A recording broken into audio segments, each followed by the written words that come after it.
আসসালামু আলাইকুম বন্ধুরা, আশা করছি সবাই ভালো আছেন। আমিও ভালো আছি আলহামদুলিল্লাহ।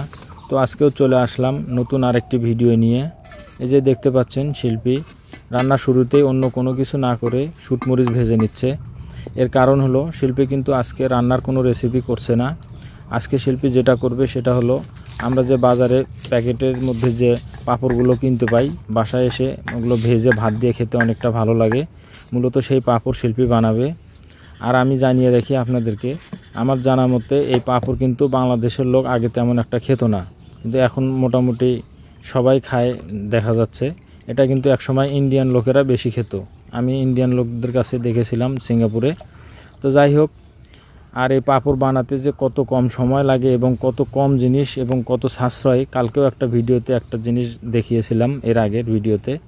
তো আজকে দেখবেন পাঁপড় খুব কম সময়ে এবং খুব সাশ্রয়ীভাবে বানানো যায়। আপনারা ইতিমধ্যেই দেখতে পেয়েছেন মাত্র 1 বাটি পরিমাণ আটা এবং সেই ওই বাটি পরিমাণ পানি। আর পানি তো আমাদের কিনতে হয় না, জাস্ট আটা 1 বাটির দাম কতটুকুই বা হতে পারে। আর সামান্য পরিমাণ কালো জিরা, 1 চা চামচ পরিমাণ লবণ আর 1 চা চামচ পরিমাণ বেকিং সোডা, জাস্ট শেষ। আর কোনো কিছু এর মধ্যে দিতে হবে না। জাস্ট আপনি আধা ঘন্টা জাল দিবেন। জাল দেওয়ার পরে দেখবেন ছোটোবেলায় যে বাচ্চাদেরকে সাবু খাওয়ানো হয় ঠিক ওই রকম গাঢ় হবে, মানে সুজি সাবু এগুলো যেভাবে গাঢ় গাঢ় করে বানানো হয় ঠিক সেরকম হয়ে যাবে। এই যে দেখেন অলরেডি হয়ে গেছে, শিল্পী বানাচ্ছে, জাল দেওয়া প্রায় শেষ।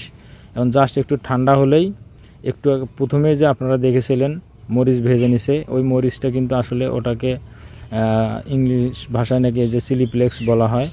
এই চিলি এর মধ্যে দিয়ে জাস্ট, এটা কিন্তু আগেও দিতে পারতো, আগে মরিচটা কিন্তু নরম হয়ে যাবে। আর নরম হয়ে গেলে কিন্তু পাঁপড়টা খেতে তত একটা ভালো লাগবে না। আর শক্ত থাকলে পাঁপড়ের মধ্যে মরিচটা একটু দাঁতের নিচে পড়লে অনেকটা স্বাদ লাগে।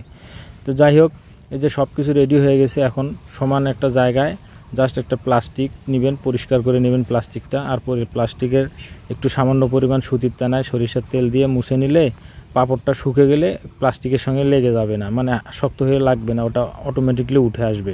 যার জন্য একটু তেল দিয়ে সমান করে নেবেন। আর সমান করে নেওয়ার পরে জাস্ট শিল্পী যে দেখতে পাচ্ছেন কিভাবে ওগুলো দিচ্ছে। দেওয়ার পরে কিন্তু এগুলো রোদ্রে শুকাবে। শুকানোর পর আর অনেকটা সময় লাগে এগুলো শুকাতে।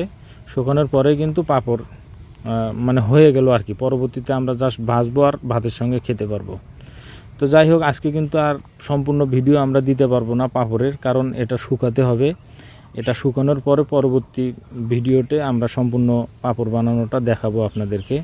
তো আজ আর বেশি কথা বলবো না, আজ এ পর্যন্তই। সবাই ভালো থাকবেন, সুস্থ থাকবেন। সবাইকে সালাম, আসসালামু আলাইকুম।